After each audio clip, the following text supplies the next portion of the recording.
Hey guys, so this is our first little online lesson. So I'm going to do the best I can to just give you some food for thought.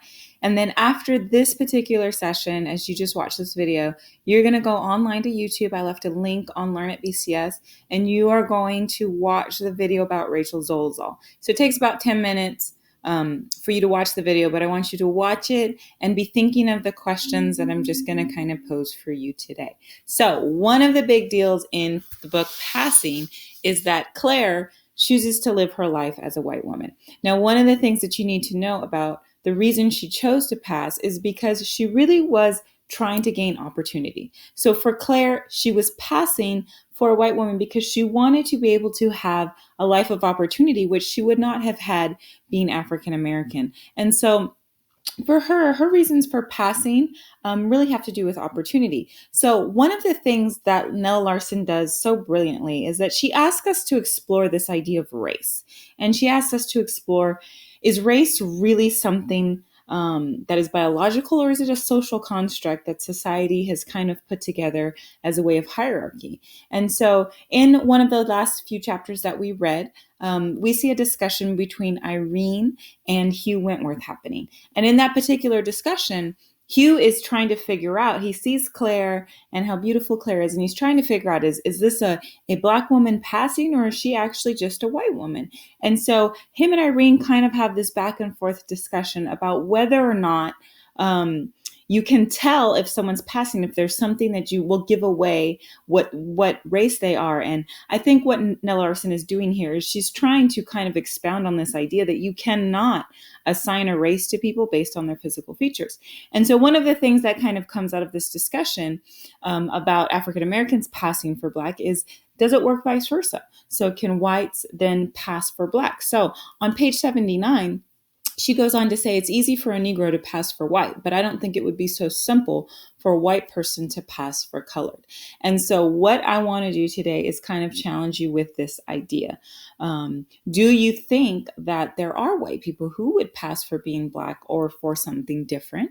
I want you to think about, why would a person want to pass for black or any other race? Is there some advantage to them doing that?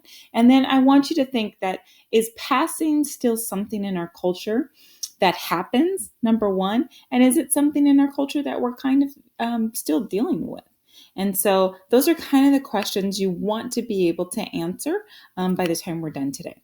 So really quick, I'm going to throw a new term out to you that I want you to just kind of learn for today, and it's called blackfishing. And so the idea is that blackfishing is kind of a modern day type of passing.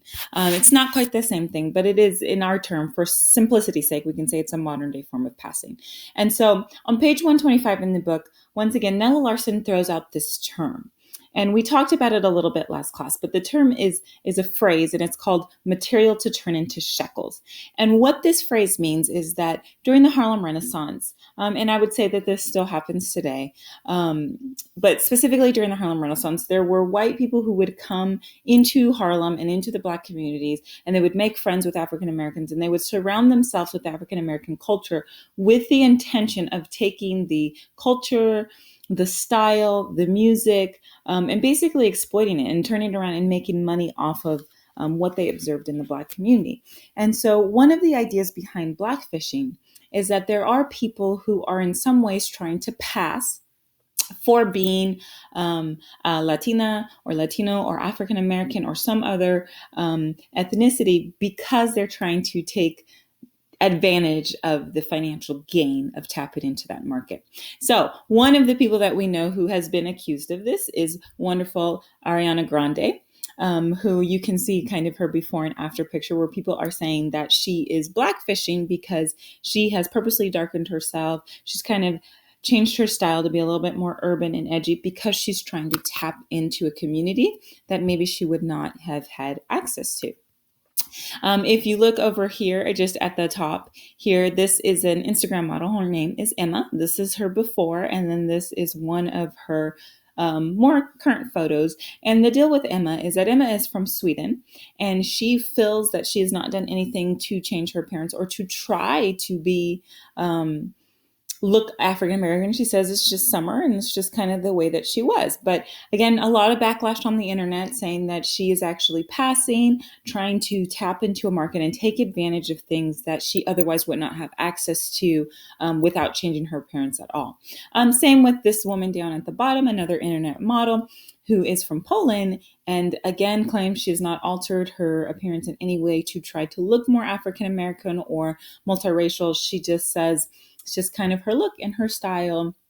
And so all these ideas of blackfishing and passing still kind of happening today in our culture. So I want you in just a moment to watch the link to the video about Rachel Dolezal. Now, just to give you a heads up about her, Rachel Dolezal is a white woman who has chosen to identify herself as Black. So she feels at the core of her being that culturally she's Black. And she was actually the head of the NAACP, a chapter that was in Washington before the whole kind of scandal came out that she was passing. And she did a lot of really great humanitarian work, especially for the African American community. So I want you to watch her video. And I want you to watch it with an open mind. And as you watch it, I want you to be thinking about the reasons for Rachel Dolezal passing. Are they similar to, are they very different from Claire in our novel Passing? And is one more justified than the other? So just watch with an open mind. Consider the questions, do you think race is fluid? Can we change our race? Any of those things. And then you can shoot me over an email about your thoughts, or we can Zoom right after this and you can tell me kind of your thoughts about it. That's it. And I hope that makes sense. You guys take care.